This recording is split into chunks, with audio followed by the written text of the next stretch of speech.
Welcome to the Bridge of Pearls Official.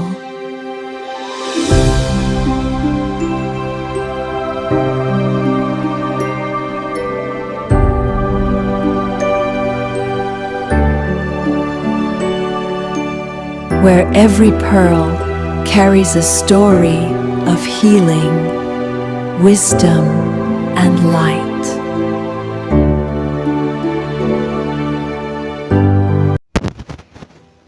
کبھی کبھی انسان کی زندگی میں سب کچھ ظاہری طور پر ٹھیک دکھ رہا ہوتا ہے، لیکن اندر خاموشی سے کچھ بدل رہا ہوتا ہے۔ جو کچھ ایسے اثرات جو فوری طور پر نظر نہیں آتے، مگر دھیرے دھیرے دل، ذہن اور روح پر اپنا ایک اثر چھوڑ جاتے ہیں۔ اور اکثر گہری تبدیلیاں وہی ہوتی ہیں جو خاموشی سے ہوتی ہے۔ بسم اللہ الرحمن الرحیم۔ السلام علیکم ورحمۃ اللہ وبرکاتہ۔ دس سائڈ ایڈوکیٹ اینا رحمن شیخ صدیقی اور آپ دیکھ رہے ہیں دا برج آف پرلز آفیشیلز۔ یہ ایک ایسی جگہ ہے جہاں ہم دین، روحانیت، انر ہیلنگ، سائیکالوجی اور سیلف اویئرنیس اور سول اویکننگ کے ان پہلوؤں کو ایکسپلور کرتے ہیں جو اکثر انسان کی زندگی میں نظر انداز ہو جاتے ہیں۔ ہماری سیریز دا ہڈن ڈکے میں ہم ٹاپک کو سرفیس لیول پر ڈسکس نہیں کریں گے، ہم ہر ٹاپک کو اس کی گہرائی کے ساتھ سمجھیں گے، جس میں قرآن کی روشنی میں، حدیث کی روشنی میں، شریعت کے پرسپیکٹو سے اور ہیومن سائیکالوجی کے اینگل سے اور اسپریچولیٹی کے اثرات کے ساتھ ہم سمجھیں گے کہ ایک گناہ کے ہڈن فلاز انسان کے قلب، روح، ایمان اور اعمال اور اس کی پوری زندگی کو کس طرح سے متاثر کرتے ہیں، اور ساتھ ہی اس کی ریپیئرنگ، ہیلنگ اور سولیوشن کے راستوں کو بھی سمجھیں گے، اور وہ جو دل اور ذہن کے لیے بہت زیادہ ضروری ہے۔ سو آئیے ہمارے ساتھ اس سفر میں چلیے۔ آج ہم ایپیسوڈ 22 ہڈن شرک کے بارے میں بات کریں گے۔ ہڈن شرک سے معنی ہیں کہ شرک خفی، یعنی کہ the sin that hide in the heart۔ سو آج ہم آپ سے ایک سوال پوچھنا چاہیں گے کہ جس کا جواب شاید ہم سب کے دلوں کے اندر چھپا ہوتا ہے، کہ اگر دنیا میں صرف رب العزت یعنی کہ اللہ سبحانہ و تعالیٰ ہو اور کوئی انسان آپ کو دیکھنے والا نہ ہو، تو کیا پھر بھی آپ ویسے ہی رہتے جیسے آج رہتے ہیں؟ کیونکہ کیا آپ کی عبادت ویسی ہوتی؟ کیا آپ کا اخلاق ویسے ہی ہوتے؟ کیا آپ کے فیصلے ویسے ہی ہوتے، یا سب کچھ بدل جاتا؟ یہی سوال ہمیں آج کے ٹاپک تک لے کر آتا ہے، اور آج ہم بات کریں گے ہڈن شرک میں، کیونکہ یہ ایک ایسا گناہ ہے جو اکثر انسان اس کو نظر ہی انسان کو نہیں آتا کہ یہ کب ہو رہا ہے انسان سے، اور یہ ایک ایسا گناہ ہے جو ہاتھ سے نہیں، زبان سے نہیں، اور یہ جو ہے یہ دل کے اندر ہے، اور اسی لیے ہڈن شرک اس کو کہا جاتا ہے۔ کیونکہ یہ سب سے خوفناک بات اس کی یہ ہے کہ کئی لوگ پوری زندگی عبادت کرتے رہتے ہیں، لیکن ان کے دل کے کسی کونے میں اللہ کے ساتھ کسی اور کی رضا بھی بیٹھ جاتی ہے، اور کبھی لوگوں کی تعریف، کبھی سوسائٹی کا پریشر، کبھی اپنی امیج، اور کبھی انسان کا ڈر، اور دھیرے دھیرے اللہ کی رضا پیچھے رہ جاتی ہے۔ اب ہم دیکھیں گے کہ ہمیں اس ٹاپک کو سمجھنا ضروری کیوں ہے، کیونکہ جو ہر شرک ہے وہ بتوں کے سامنے سجدہ کرنا نہیں ہے، ہر شرک جو ہے پتھر کی پوجا کرنا نہیں ہے۔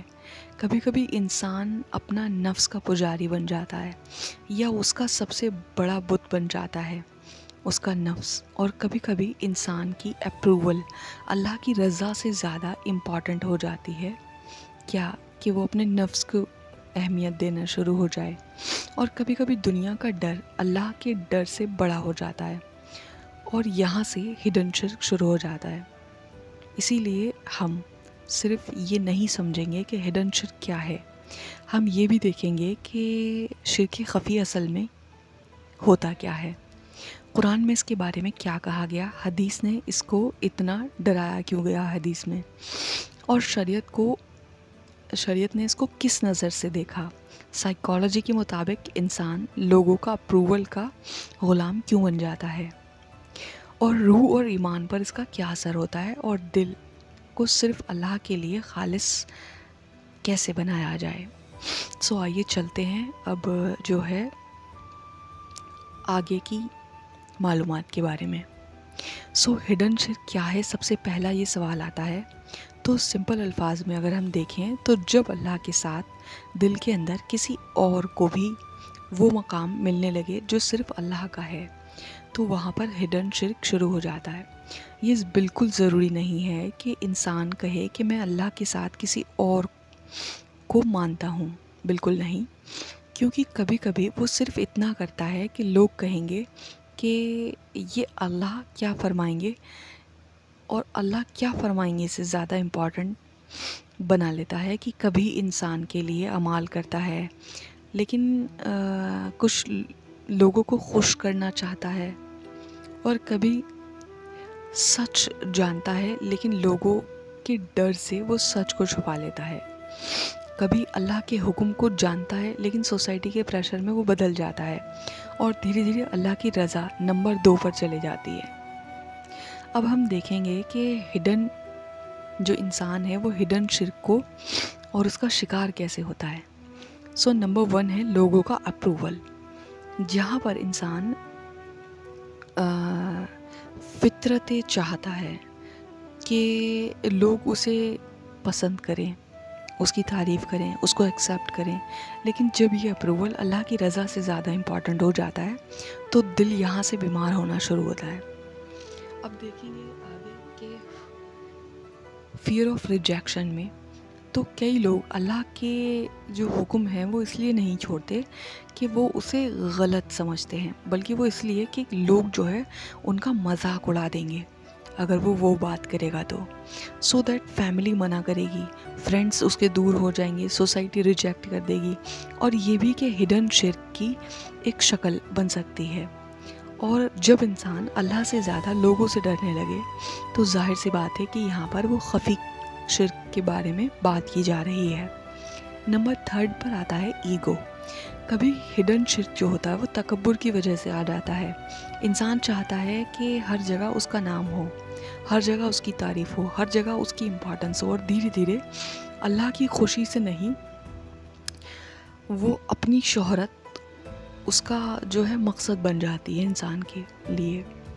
اور اسی طرح نمبر 4 پر آئے گا نفس کی عبادت۔ جب انسان نفس کی عبادت میں لگ جاتا ہے تو سب سے خطرناک جو شکل ہے، انسان کا ہر فیصلہ اپنی خواہش کے مطابق کرنے لگے، حلال اور حرام، اللہ کے حکم یا نفس کی مرضی، اس کے لیے فرق ہی ختم ہو جائے، تو پھر جو ہے نفس ہی اس کا معبود بن جاتا ہے۔ اب ہم دیکھیں گے سب سے اہم سوال کی جانب کہ قرآن جو ہے وہ ہڈن شرک کے بارے میں کیا کہتا ہے، حدیث اس گناہ کو اتنا خطرناک کیوں بتاتی ہے، اور شریعت کے نزدیک شرک خفی اور ظاہری شرک میں کیا فرق ہے۔ تو اب دیکھیں گے ہم قرآن، حدیث، شریعت کی پرسپیکٹو کے ذریعے، اور اس کا ہڈن ڈینجر کیا ہے۔ تو اب سوال یہ ہے کہ کیا ہڈن شرک واقعی میں اتنا خطرناک ہے، اور آخر نہ اس میں کسی بت کی پوجا کی جا رہی ہے اور نہ ہی کسی اور کے سامنے سجدہ کیا جا رہا ہے۔ یہاں سے شرک خفی کی گہرائی شروع ہوتی ہے، کیونکہ ہر شرک جو ہے وہ ظاہر میں نظر نہیں آتا، کچھ شرک جو ہیں وہ دل کے اندر پیدا ہو جاتے ہیں، اور انسان خود کو بھی محسوس نہیں کر پاتا کہ کب وہ اللہ کی رضا اس کی پرائیورٹی لسٹ سے نیچے جا چکی ہے۔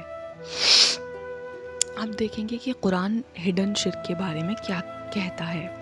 سو قرآن بار بار ایک بات سکھاتا ہے، عبادت صرف اللہ کے لیے ہے، نیت صرف اللہ کے لیے ہے، اور محبت کا سب سے بڑا حصہ اللہ کے لیے ہے۔ ڈر کا سب سے بڑا حصہ اللہ کے لیے ہے، امید کا سب سے بڑا مرکز اللہ ہے۔ لیکن جب انسان ان مقامات میں کسی اور کو اللہ کے برابر لا کر کھڑا کر دے یا اللہ سے آگے رکھ دے تو دل کی تجویز جو ہے وہ کمزور ہو جاتی ہے۔ اور جو قرآن ہے وہ ہمیں اخلاص کے بارے میں سکھاتا ہے، اور یہی ہر عمل صرف اللہ کے لیے نہیں، لوگوں کی تعریف کے لیے ہے، نہ کہ شہرت کے لیے، نہ کہ امیج کے لیے، نہ کہ دنیا کے فائدے کے لیے۔ ذرا سوچئے کہ اگر ایک نماز اللہ کے لیے نہیں ہے، باقی لوگوں کو دکھانے کے لیے پڑھی جا رہی ہے، تو ظاہر میں نماز وہی ہے، لیکن دل کا رخ بدل چکا ہے، اور اللہ جو ہے وہ چہروں کو نہیں دل کو دیکھتا ہے۔ تو یہ کتنی سیریس اور سنگین بات ہے، اس پہ غور کرنے کی بہت زیادہ ضرورت ہے۔ اب ذرا دیکھیں گے حدیث کیا سکھا رہی ہے۔ تو رسول اللہ نے ایک بہت خوفناک بات ارشاد فرمائی۔ آپ نے فرمایا کہ مجھے اپنی امت کے لیے سب سے زیادہ جس چیز کا خوف ہے وہ ہے شرک خفی۔ صحابہ نے پوچھا کہ یا رسول اللہ شرک خفی کیا ہے؟ آپ نے سمجھایا کہ جب انسان اپنے اعمال اس لیے خوبصورت بنائے کہ لوگ اس کی تعریف کریں تو یہ ہڈن شرک کی شکلوں میں آ جاتا ہے۔ اور اب یہاں ذرا سوچئے گا کہ جس چیز سے رسول اللہ نے اپنی پوری امت کے لیے ڈر تھا، اس چیز کو ہم اتنی اور کتنی بار اپنی زندگی میں چیک کرتے ہیں، کتنی بار ہم اپنی نیت کو دیکھتے ہیں، اور کتنی بار ہم اپنے دل کا محاسبہ کرتے ہیں۔ تو یہ بہت غور کرنے کی بات ہے۔ اور اب آئیے دیکھیں گے کہ شریعت کیا حکم کرتی ہے۔ تو شریعت ہمیں ظاہری عمل نہیں سکھاتی، شریعت دل کی اصلاح بھی سکھاتی ہے، اور دل کے لیے ایک ہی عمل دو لوگ کرتے ہیں، دونوں کی نماز ایک جیسی، دونوں کا روزہ ایک جیسا، دونوں کا صدقہ ایک جیسا، لیکن اللہ کے یہاں ان کا اجر جو ہے وہ الگ الگ ہے۔ کیونکہ ایسا کس لیے ہے؟ کیونکہ عمل کا جو وزن ہے وہ صرف اس کی کوانٹٹی سے نہیں ہے، اس کی نیت سے ہے۔ اور اسی لیے اخلاص اسلام کی بنیاد ہے، اور ریا جو ہے اس کا سب سے بڑا دشمن ہڈن شرک، یعنی اکثر ریا کے ذریعے ہی دل میں جگہ بناتا ہے۔ اب ہڈن شرک کتنا ڈینجرس کیوں ہے، ذرا اس کی طرف دیکھیں گے۔ کیونکہ یہ جو ہے یہ چھپ کر آتا ہے، انسان کو محسوس ہی نہیں ہوتا۔ پہلے لوگوں کی طرف اور لوگوں کی تعریف اچھی لگتی ہے، اور پھر اس کی عادت بن جاتی ہے، اور پھر وہ ہر عمل لوگوں کے لیے کرنے لگتا ہے، اور اللہ کی رضا جو ہے وہ سیکنڈری بن جاتی ہے، اور دھیرے دھیرے انسان کا پورا دین لوگوں کی نظروں کا محتاج بن جاتا ہے۔ اور یہ وہی ہے کہ ہڈن شرک دل کی تجویز کو کمزور کرتا ہے۔ اور دنیاوی سزا کیا ہے اس کی؟ کہ اس گناہ کی پہلی سزا ہے کہ کبھی سکون نہیں ملتا۔ کیونکہ لوگوں کو خوش کرنا کبھی ممکن ہی نہیں ہے۔ آج کی تعریف انسان کو بڑی لبھاتی ہے، اور آج کوئی تعریف کرے گا کل وہی تنقید کرے گا، آج جو لوگ اپریشیٹ کریں گے وہ کل بھول جائیں گے، اور جو انسان اپنی ویلیو لوگوں کی اوپینین سے جوڑ دیتا ہے وہ کبھی ایموشنلی سٹیبل نہیں ہو سکتا۔ اور سائیکالوجی بھی کہتی ہے کہ ایکسٹرنل ویلیڈیشن ایڈکشن ہے، انسان کو اندر سے بہت کمزور بنا دیتی ہے، ان کی سیلف ورتھ دوسروں کے ریئیکشن پر ڈیپینڈ کرنے لگتی ہے، اور یہ ڈیپینڈنسی کبھی ختم نہیں ہوتی۔ اب اس کی روحانی سزا کیا ہوتی ہے؟ تو سب سے بڑا نقصان ہے کہ اخلاص اس کا ختم ہو جاتا ہے، اور جب اخلاص ختم ہوتا ہے تو عبادت کی جو روح ہے وہ بھی کمزور ہو جاتی ہے، اور نماز رہتی ہے لیکن اس کا لطف چلا جاتا ہے، قرآن تو رہتا ہے لیکن اثر کم ہو جاتا ہے، دعا رہتی ہے لیکن دل اللہ سے جڑا ہوا محسوس نہیں کر پاتا۔ اور یہی ہڈن ڈکے ہے کہ انسان ظاہر میں تو دیندار نظر آ رہا ہے، لیکن اندر سے وہ اللہ سے دور ہوتا جا رہا ہے۔ اور ایک اور بہت گہرا سوال ہے، سائیکالوجی کے مطابق لوگوں کی اپروول کی اتنی ضرورت کیوں محسوس ہوتی ہے کہ ہڈن شرک روح، ایمان اور فیملی سسٹم کو کیسے متاثر کرتا ہے؟ اور اگر دل میں ہڈن شرک آ چکا ہے تو اس سے صاف کیسے کیا جائے گا؟ اور اگر دل میں ہڈن شرک آ چکا ہے تو اس کے لیے کیا کرے ایک انسان؟ کیا کوشش کرے؟ کہاں پر ہاتھ پیر مارے؟ تو اب ہم دیکھیں گے کہ جہاں پر لوگ اکثر سمجھنے کی کوشش نہیں کرتے، اور شاید یہی ہڈن شرک کا سب سے ڈینجرس پہلو ہے، کیونکہ جو شرک خفی ہے وہ صرف ایک عقیدے کا مسئلہ نہیں ہے، یہ دل کا مسئلہ ہے، نفس کا مسئلہ ہے، آئیڈینٹی کا مسئلہ ہے، اور دھیرے دھیرے یہ انسان کی پوری پرسنالٹی کو بدل دیتا ہے۔ اور یہی وجہ ہے کہ کئی لوگ ظاہر میں بہت دیندار نظر آتے ہیں لیکن اندر سے بے چین رہتے ہیں۔ کیونکہ ان کا دل اللہ کے لیے نہیں، لوگوں کے لیے جینا شروع ہو جاتا ہے۔ اب ذرا دیکھیں گے کہ سائیکالوجیکل ہڈن شرک کے بارے میں کیا کہتا ہے۔ تو سب سے پہلا کیا نقصان ہوتا ہے کہ اپروول ایڈکشن۔ انسان کی سب سے بڑی ضرورت اللہ کی محبت ہونی چاہیے، لیکن جب وہ لوگوں کی تعریف کا عادی ہو جائے تو اس کا دماغ ہر وقت ویلیڈیشن ڈھونڈتا رہتا ہے، اور اسے ہر کام کے بعد لگتا ہے کہ کیا لوگوں کو پسند آیا، کیا کسی نے نوٹس کیا، کیا کسی نے میری تعریف کی، کیا کسی کی تعریف مل گئی تو خوشی اور نہیں ملی تو اداسی۔ یعنی کہ اس کا موڈ اللہ کے ذکر سے نہیں، لوگوں کے ریئیکشن سے کنٹرول ہوتا ہے، اور یہی ایموشنل سلیوری ہے، اور سائیکالوجی اسے اپروول ڈیپینڈنسی کہتی ہے۔ اب دیکھیں گے فیک پرسنالٹی کے بارے میں کہ ہڈن شرک کا دوسرا نقصان ہے انسان اپنی اصل پرسنالٹی کو کھو دیتا ہے، اور ہر گروپ میں الگ چہرہ، ہر جگہ الگ انداز، ہر انسان کے سامنے ایک الگ کیریکٹر۔ کیونکہ وہ ہر کسی کو خوش کرنا چاہتا ہے اور خوش رکھنا چاہتا ہے، چاہے اپنے ایٹیٹیوڈ سے، چاہے اپنی باتوں سے، چاہے اپنے الگ الگ بدلے ہوئے انداز سے۔ لیکن ایک وقت آتا ہے جب وہ خود ہی بھول جاتا ہے کہ اصل میں وہ ہے کون۔ اب نیکسٹ ہے کانسٹنٹ اینزائٹی۔ جس انسان کا رب لوگ بن جائے اس کی زندگی کبھی سکون والی نہیں ہوتی، کیونکہ لوگ کبھی ہمیشہ خوش نہیں رہتے۔ آج تعریف ہے، کل تنقید، آج عزت، کل ذلیل، اور اسی لیے لوگوں کے لیے جینے والے انسان کبھی ایموشنلی سیکیور نہیں ہو پاتے۔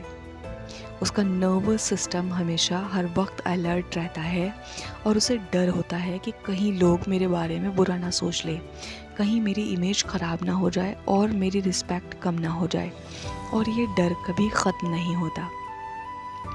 اب نیکسٹ ہے کہ کمپیریزن، یعنی کہ ہڈن شرک کمپیریزن کو جنم دیتا ہے، اور انسان ہر وقت دوسروں کو دیکھنے لگتا ہے، اس کا گھر، اس کی گاڑی، اس کی اسٹیٹس، اس کے فالوور، اس کی پاپولیرٹی، اس کی عبادت، اس کی نالج، اور دھیرے دھیرے شکر ختم ہو جاتا ہے، حسد پیدا ہونے لگتی ہے، تکبر پیدا ہو جاتا ہے، اور انسان اللہ کی دی ہوئی نعمتوں کو دیکھنا ہی چھوڑ دیتا ہے۔ اب دیکھیں گے کہ روحانیت پر اس کا کیا اثر پڑتا ہے۔ تو اب روح کی بات جو ہے، وہ روح جو ہے وہ صرف اللہ کی طرف متوجہ رہ کر ہی سکون پا سکتی ہے، لیکن جب دل میں اللہ کے ساتھ لوگوں کی نظر بھی اتنی ہی امپورٹنٹ ہو جائے تو روح جو ہے وہ تھک جاتا ہے، اور جو ہے کیا ہے کہ نماز ہوتی ہے لیکن سکون نہیں، تلاوت ہو رہی ہے لیکن اثر نہیں، دعا ہوتی ہے لیکن آنسو نہیں، کیونکہ دل جو ہے اللہ سے زیادہ لوگوں کی تعریف کو دیکھ رہا ہوتا ہے، اور جس دل کا قبلہ بدل جائے اس کی عبادت کی روح بھی کمزور ہو جاتی ہے۔ اب ایمان پر اس کا کیا اثر پڑتا ہے ذرا یہ دیکھیں گے۔ تو ایمان کی بنیاد جو ہے وہ توحید ہے، اور توحید کا مطلب صرف یہ نہیں ہے کہ اللہ ایک ہے، بلکہ یہ ہے کہ میرے دل میں سب سے بڑا مقام صرف اللہ کے لیے ہے، اور جب اس مقام پر کسی انسان کی اوپینین آ جائے تو، یا پھر کسی لیڈر کا ڈر آ جائے، یا کسی سیلیبریٹی کا اپروول آ جائے، یا اپنی شہرت آ جائے، تو توحید جو ہے وہ کمزور ہونے لگتی ہے، اور اسی لیے ہڈن شرک ایمان کو دھیرے دھیرے سے اندر سے کھا جاتا ہے، اور بالکل اسے دیمک کی طرح، جو لکڑی کے جو ہے باہر سے تو لکڑی ایسی سلامت دکھ رہی ہوتی ہے، اور اندر سے لکڑی کو کھا جاتی ہے دیمک، اس کا بالکل یہی حال ہو جاتا ہے۔ اب ہے فیملی پر اثر۔ ہڈن شرک جو ہے وہ صرف ایک انسان تک نہیں رہتا، اس کا اثر پورے گھر میں پڑتا ہے، اور بچے دیکھتے ہیں کہ ابو یا امی اللہ سے زیادہ لوگوں کی فکر کرتے ہیں کہ لوگ کیا کہیں گے، رشتہ دار کیا سوچیں گے، سوسائٹی کیا بولے گی۔ دھیرے دھیرے اصلی نسل بھی اللہ کی رضا کے بجائے لوگوں کی رضا کو امپورٹنس دینے لگتی ہے، اور پھر جو ہے گھروں کے اندر اخلاص ختم ہو جاتا ہے، دکھاوا زیادہ ہو جاتا ہے، اور سچ جو ہے وہ کم، امیج سے زیادہ امپورٹنٹ ہو جاتا ہے، اور یہاں پر ایک جنریشن سے دوسری جنریشن تک یہ چیزیں ٹرانسفر ہوتی ہیں۔ ناؤ ذرا دیکھیں گے کہ ہیلنگ کا کیا راستہ ہے۔ تو اب سوال ہے کہ اگر دل میں ہڈن شرک آ چکا ہے تو اس سے نکلنے کے لیے کیا راستہ اپنایا جائے؟ تو سب سے ضروری ہے کہ پہلے اپنی نیت کو چیک کیا جائے۔ ہر عمل سے پہلے خود سے پوچھئے کہ میں یہ اللہ کے لیے کر رہا ہوں یا میں یہ لوگوں کے لیے کر رہا ہوں۔ یہ ایک سوال ہے جو دل کو بدلنے کے لیے ہے۔ اب ہے سیکرٹ عبادت شروع کیجئے، کہ ایک ایسی عبادت جو صرف اللہ جانے، نہ سوشل میڈیا، نہ فیملی، نہ دوست، اور صرف اللہ، اور سیکرٹ دعا، سیکرٹ صدقہ، سیکرٹ تہجد، یہ اخلاص کو مضبوط بنا دیتی ہے آپ کے۔ اب نیکسٹ ہے کہ لوگوں کی تعریف کا غلام مت بنیے۔ تو جو ہے اگر لوگ تعریف کریں تو کہیے الحمدللہ، اگر نہ کہیں تو بھی الحمدللہ کہیے، کیونکہ آخرت میں ایوارڈ جو ہے وہ لوگ نہیں دیں گے آپ کو، رب العزت دے گا۔ تو ہم نے آج یہ سب دیکھا کہ جو ہے خفی شرک کیا ہوتا ہے، اور یہ یاد رکھیے گا کہ ہر نقصان جو ہے وہ ہمیشہ ظاہر نہیں ہوتا۔ کچھ نقصان ایسے بھی ہوتے ہیں جو خاموشی سے انسان کے اندر جگہ بناتے ہیں، اور کبھی قلب پر، کبھی نیت پر، کبھی عمل پر، کبھی انسان پر، لیکن جس طرح ہر بیماری پر بیماری کے ساتھ شفا کا راستہ بھی اللہ نے رکھا ہے، اسی طرح ہر روحانی زخم کے لیے بھی ریپیئرنگ اور ہیلنگ رکھی ہے، اور رجوع کا دروازہ بھی بنایا ہے اور راستہ بھی رکھا ہے۔ سب سے پہلا قدم ہے پہچان۔ انسان جس ڈگے کو پہچان لیتا ہے اس کی شفا کا سفر وہیں سے شروع ہوتا ہے۔ اللہ ہم سب کو حق اور حق کو دیکھنے کی بصیرت عطا فرمائے، اور ہمارے ظاہر اور باطن کو پاک کرے، ہمارے قلب سے ہر اس چیز کو نکال دے جو ہمیں اس سے دور کرتی ہے، اور ہمیں ان لوگوں میں شامل کرے جو صرف سنتے نہیں ہیں بلکہ سمجھ کر اپنی زندگی بدلتے ہیں۔ اور یا اللہ ہمارے دل کو اپنے لیے صرف خالص بنا، اور ہمیں ان لوگوں کی ریا، شہرت، اپروول اور غلامی سے آزاد کر۔ اور یہ جو دعا ہے یہ ہر مومن کے لیے دعا ہے۔ اب ہم دیکھیں گے کہ آخری سوال کی جانب، کہ اس پورے ایپیسوڈ میں سب سے خوفناک سوال یہ ہے کہ اگر پوری زندگی انسان نے ظاہر میں بہت نیک اعمال کیے ہیں لیکن دل کے اندر اللہ کے ساتھ لوگوں کی خوشی بھی شریک رہی ہو، تو قیامت کے دن اس کا کیا ہوگا؟ تو یہ جو سوال ہے یہ ہر مومن کو ہلا دینے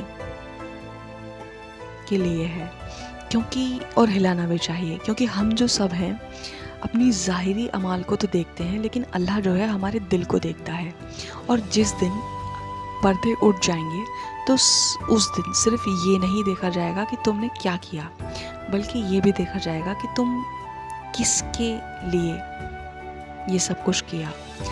قیامت کا دن جب دل کھل جائیں گے تو قیامت کے دن نہ فالوور کام آئے گا، نہ ایپالز کام آئیں گے، نہ سرٹیفکیٹ، نہ پاپولیرٹی، اور نہ لوگوں کی تعریف، نہ دنیا کا اسٹیٹس۔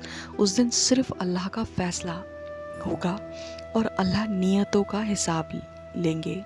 اور سوچئے ذرا کہ اللہ کسی نے پوری زندگی لوگوں کی تعریف کے لیے دین کا کام کیا، اور اسے لگا کہ میں اللہ کے لیے کر رہا ہوں، لیکن دل میں لوگ بھی شریک تھے، تو یہ کتنا زیادہ بڑا نقصان ہوا ایک انسان کے لیے، کیونکہ سلف صالحین سب سے زیادہ اپنی نیت سے ڈرتے تھے، اور جو گناہ سے پہلے نیت کا محاسبہ کرتے تھے، کیونکہ وہ جانتے تھے کہ عمل کی قیمت اس کے سائز سے نہیں ہے، اس کے اخلاص سے ہے۔ اور سب سے مشکل جہاد ہے کہ لوگ سمجھتے ہیں کہ سب سے مشکل جہاد دشمنوں کے سامنے ہوتا ہے، لیکن کئی علماء نے لکھا ہے کہ سب سے مشکل جہاد اپنے نفس کے ساتھ ہوتا ہے، کیونکہ یہ بات ہر کوئی تو کہہ دیتا ہے کہ جو جہاد ہے وہ اپنے نفس سے ہے، لیکن سمجھنے کی بات ہے کہ اگر آپ نے اپنے نفس پر یہ قابو نہ پایا تو کہیں آپ بھی تو شرک میں شامل نہیں ہو جائیں گے، جو کہ شرک خفی کے بارے میں ہم بات کر رہے ہیں۔ اور جو بندہ ہے وہ کہتا ہے کہ مجھے صرف اللہ کو راضی کرنا ہے، یہ جہاد ہے۔ اب جب اپنا نفس جو ہے کہتا ہے کہ اپنی تعریف سنو، اور بندہ کہتا ہے ہر تعریف اللہ کے لیے ہے، تو یہ ہے جہاد۔ اور جب دل جو ہے شہرت چاہتا ہے اور بندہ اخلاص کو چنتا، یہ ہے جہاد، اور یہی اصل جیت بھی ہے۔ اب خود سے سوال ایک بار پوچھئے اپنے لیے، اپنی بھلائی کے لیے، کہ اگر دنیا میں صرف اللہ ہوتے تو کیا میں تب بھی یہی عمل کرتا؟ اور اگر میری عبادت کبھی کوئی نہ دیکھتا تو پھر بھی میں نماز اسی شوق کے ساتھ پڑھتا یا پڑھتی؟ اگر کسی کو بھی پتہ نہ چلے کہ میں صدقہ دیا تو کیا پھر بھی میں دیتا یا دیتی؟ اگر میری کوئی تعریف نہ کرے تو کیا میں پھر بھی دین کی خدمت کرتا یا کرتی؟ یہ سوال آپ کے دل کا آئینہ ہے، اور جو انسان روز اپنی نیت کا محاسبہ کرتا ہے، اللہ اس کے دل کو صاف کرتے ہیں۔ اب ہے دل کو صرف اللہ کا گھر بنائے۔ یاد رکھیے گا کہ دل بہت چھوٹا ہے، لیکن اس میں دو سب سے بڑی محبتیں اکٹھی نہیں رہ سکتی۔ یا اللہ سب سے اوپر ہوں گے یا دنیا، یا اللہ کی رضا یا لوگوں کی رضا، یا اللہ کا ڈر یا لوگوں کا ڈر۔ آخر ایک دن ہر انسان کو فیصلہ کرنا ہی پڑے گا کہ اس کے دل کا اصل رب ہے کون آخر۔ تو آئیے دیکھتے ہیں ہیلنگ کا آخری راستہ کیا ہے۔ تو آج سے ہر دن ایک عمل صرف اللہ کے لیے کیجیے، اور ایسا عمل جس کا کسی کو پتہ نہ چلے، نہ گھر والوں کو، نہ دوستوں کو، نہ سوشل میڈیا کو، صرف اللہ کو۔ یہ صرف عمل دل کو اخلاص نہیں سکھاتا، اور اخلاص ہڈن شرک کا سب سے بڑا علاج ہے۔